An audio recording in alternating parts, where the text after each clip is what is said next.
된 축하합니다. 아니야.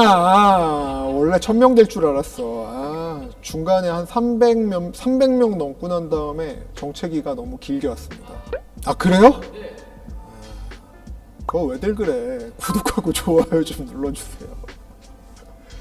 더 좋은 컨텐츠로 보답하도록 하겠습니다. 3개월 동안 유튜브 하면서 이 얘기를 좀 많이 들었습니다. 왜 정작 네 원두에 대한 이야기는 없냐.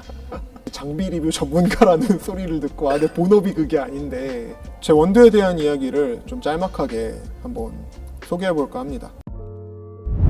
자, 이제 그동안 개인적으로는 로스팅을 크게 클래식 로스트랑 그 다음에 슬로우 로스트 두 가지로 구분하고 있었습니다. 저만의 구분법입니다. 이 의견에 동의하시는 분들도 있었고 또 뭐 굳이 그렇게 구분해야 될 필요가 있냐 하시는 분들도 있었습니다.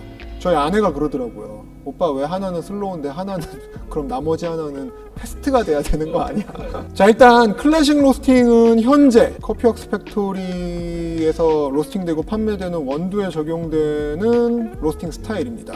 일단 이 로스팅의 특징은 열을 좀 많이 사용을 하고 열풍의 속도를 조금 느리게 잡습니다. 그러니까 우리가 커피 하면은 떠올리는 이미지에 맞는 커피를 주로 로스팅을 합니다. 저희도 라이트 로스트 커피가 있는데 라이트 로스트 커피에서도 저는 바디랑 그 다음에 뒤에 그 초콜릿이라고 부르는 그런 특성들을 많이 남기게끔 로스팅을 하는 편입니다. 그 스테이크에 비유를 한다라고 하면 센 불에 고기의 겉면을 이제 세어링하고 난 다음에 불을 줄여서 속을 조금 더 익히고 마무리는 레스팅으로 최종 그 고기의 익힘 정도를 조절하잖아요. 이거랑 좀 유사한 접근법이다라고 제가 생각을 해서 클래식 로스팅이라고도 부르고 클래식 로스트의 특징, 그러니까 커피웍스 팩토리 커피들의 특징은 향기 특징이 아주 강하진 않아요. 대신에 향기보다는 확실히 맛,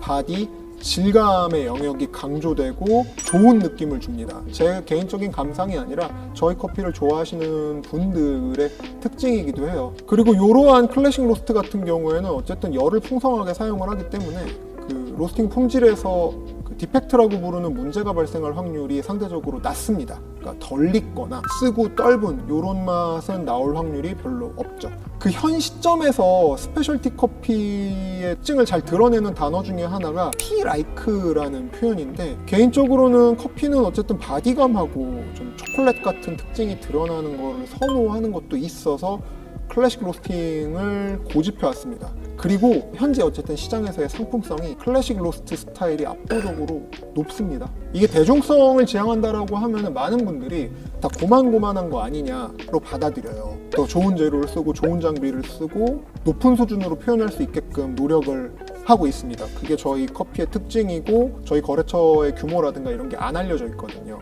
제가 철저하게 외부에 그런 부분은 좀 공개를 하지 않고 있는데 어쨌든 이거 보이시면 알죠? 제 커피 좋아하는 분들 상당히 많습니다. 자, 이제 제가 하는 클래식 로스트에 반대되는 개념이 이제 보통은 라이트 로스트 커피로 이야기를 합니다. 약배전이라고도 하고 커피를 많이 익히지 않고 생두가 가지고 있는 각종 특징들을 최대한 잘 살린다. 스테이크로 비유를 하면은 레어 스테이크. 이렇게 로스팅을 한 커피는 차 같은 느낌의 커피라고 해서 티라이크라는 단어로 표현을 해요. 차는 향기를 즐기는 음료에 가깝거든요.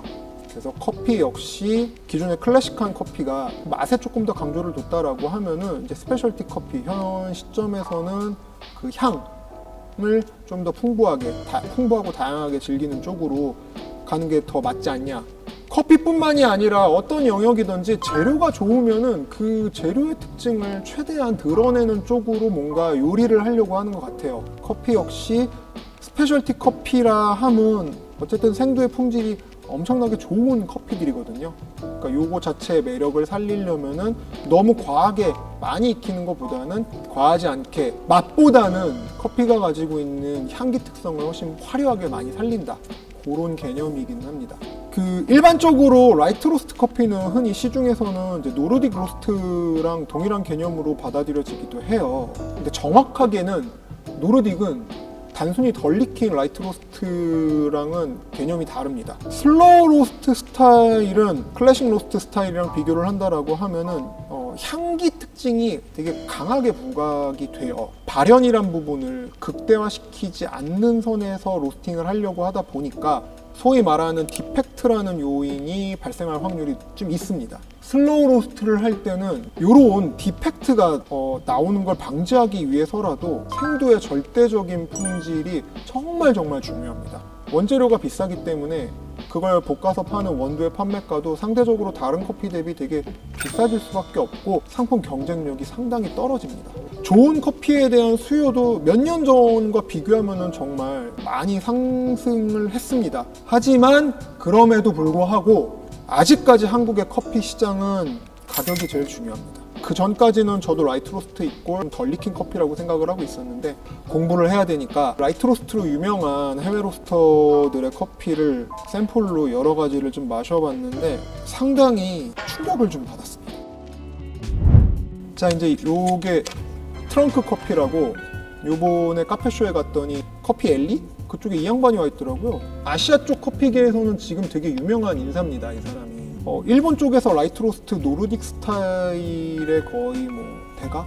이 사람 거는 일본 가서 구하지 않으면 한국에선 구할 방법이 없으니까 일단 사갖고 왔는데 예전에 이 사람 커피를 처음 먹어봤을 때 진짜 거의 돌덩이에 가까웠었거든요. 그러니까 되게 덜 익어가지고 딱딱했다는 거죠. 커피가 라이트 로스트가 되면은, 그러니까 덜 익은 커피는 되게 딱딱해요. 뜯어보는 순간 일단 색이 내가 아는 라이트 로스트가 아니야. 거의 미디움 라이트 로스트 커피예요. 그리고 이제 다른 북유럽의 노르딕으로 유명한 로스터들 커피도 제가 마셔보고 좀 충격을 받았던 게 그렇게 라이트하지 않은 거예요. 한 가지 신기했던 건 데이터상으로는 분명히 강해요.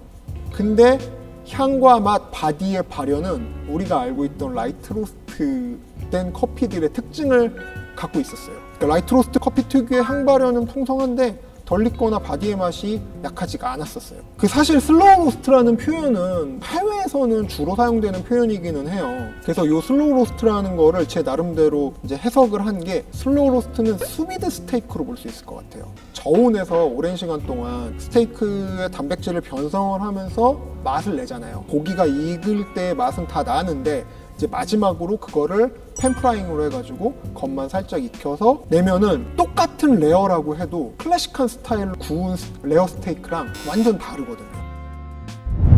그러니까 수비드에서 힌트를 얻은 그 개념을 로스팅에 적용시키기 위해서는 제가 몇 가지 생각한 조건들이 있거든요. 근데 이 조건을 만족시키는 장비가 얼마 전에 제가 계속 자랑을 했던 W6 프로였고, 원래대로라면은 지금 이 배경이 W60이 아니라 이제 6 프로에서 찍었어야 되는데 이게 국내에 처음 들어오는 장비다 보니까 새롭게 좀 인증을 거쳐야 돼서 이게 한 달 정도 걸린대요. 1월 초에 입고가 될 것 같습니다. W6 프로가 설치가 되고 그다음에 이제 제가 영상에서 얘기했던 슬로우 로스트가 확립이 되면, 자, 내년에는 제 기존 커피웍스 팩토리의 로스팅과 다른 제품군을 선보일 수 있을 것 같고요. 로스팅의 제왕으로 거듭나는 커피웍스 팩토리가 되도록 하겠습니다.